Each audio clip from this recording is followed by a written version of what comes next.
Think about how Yeah. much applause our false self gets. Oh, I mean, I was at a 6.5 day intensive, all right, therapeutic intensive. It was a group, right, dude? It was wow. freaking unbelievable. So humbling, but totally transformative.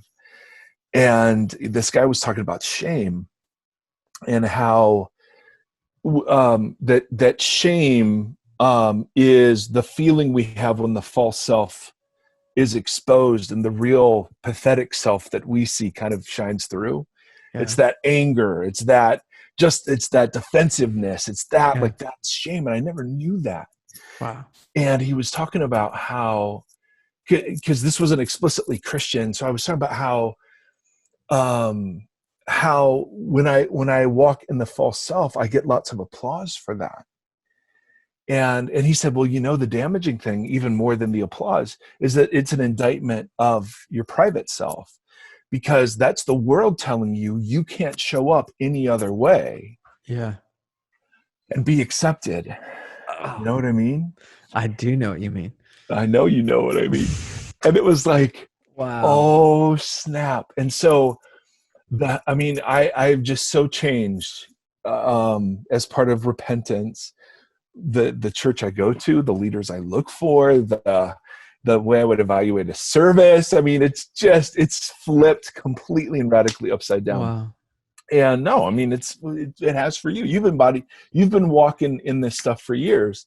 For me, I didn't realize how unhealthy the whole thing was, and how much it fit into my personal brokenness and sin, until I realized, oh my goodness, the false self here is dismantled, and here's the real self, and it's pathetic. Wow.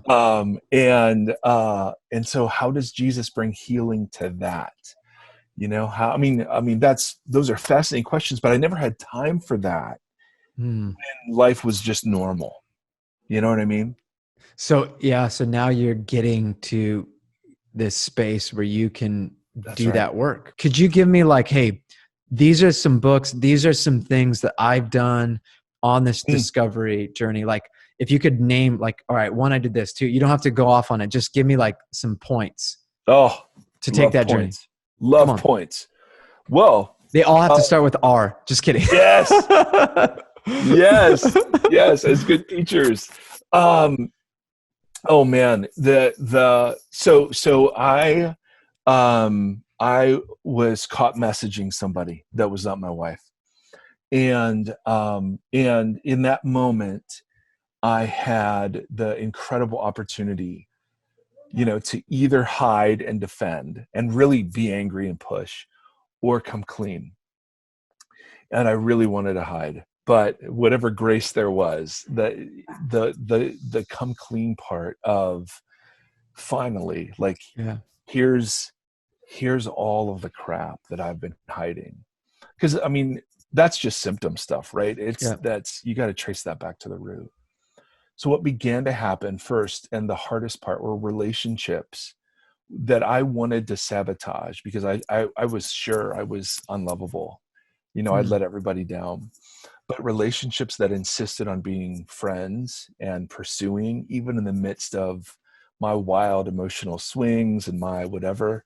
So pursuing authentic relationships has been number one thing. And for me, being in pastoral ministry, that's made it really hard, because the only people can hurt me if they find things out, right? I can get fired. I can be Yeah. publicly besmirched.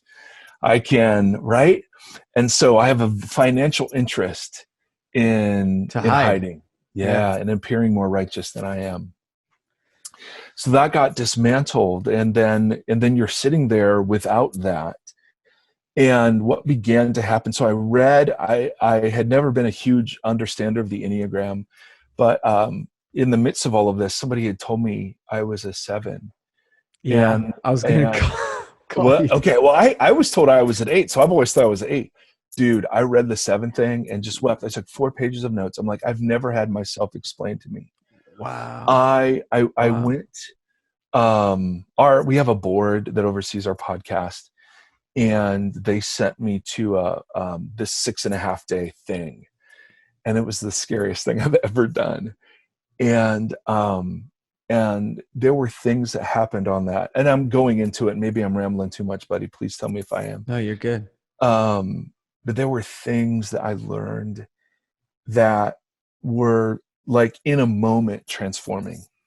Like in a moment, like the entire paradigm. It's like that scene in The Sixth Sense where you're like, Oh, it oh, changes everything. I need to go back and watch the whole movie.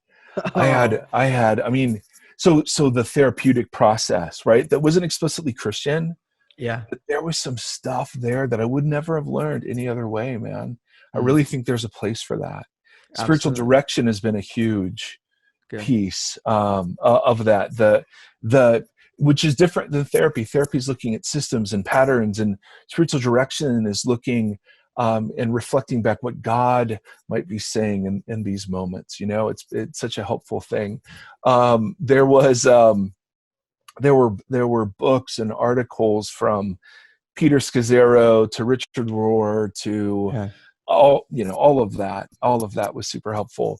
But I tell you, my friend, I think the thing that has been the most helpful that I've never done is I just didn't run because I couldn't, to just sit in the reality of here's the mess Yeah. and to not be able to run away from it.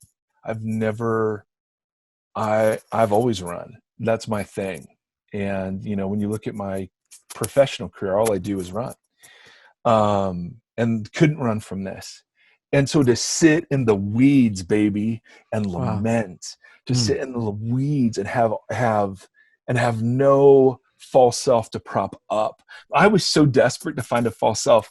When I went to the 6.5 day thing, I was like, dude, I want to be the best patient they've ever freaking had. You know what I Ah. mean? I want to be the Yeah. best. Oh, I get it. yes, yes, yes. Wow.